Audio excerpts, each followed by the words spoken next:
Les technologies végétales, animales et halieutiques, entre autres, doivent avoir un effet socio-économique, voire bénéfique, sur la vie des utilisateurs.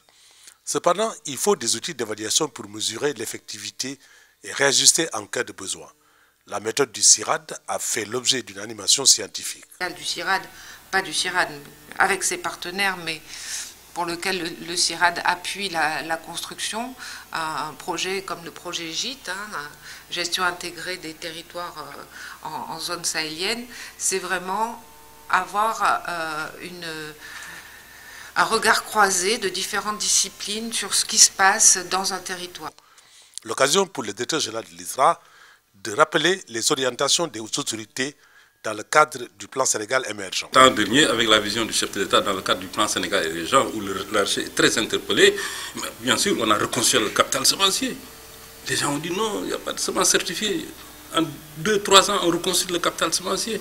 Le ministre a commencé à trouver, quand il est arrivé, c'était 9 000 tonnes de semences certifiées qu'on donnait.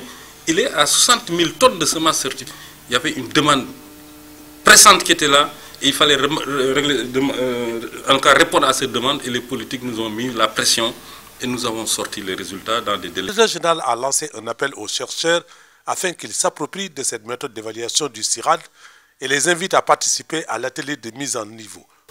Et où est-ce qu'on en est dans le processus d'appropriation et de maîtrise de la technologie? Je crois que ces questions-là sont des questions importantes qui nous interpellent et pour lesquelles véritablement nous sommes intéressés à travailler avec le CIRAD, avec tous les autres partenaires, pour qu'on puisse arriver à tous parler le même langage et pouvoir évaluer en tout cas tout le travail que nous faisons. Donc, au cours de la rencontre, les panélistes étaient partagés entre expériences et témoignages. D'autres questions ont été soulevées pour revisiter l'articulation entre la recherche et la mise en application des résultats au service du développement.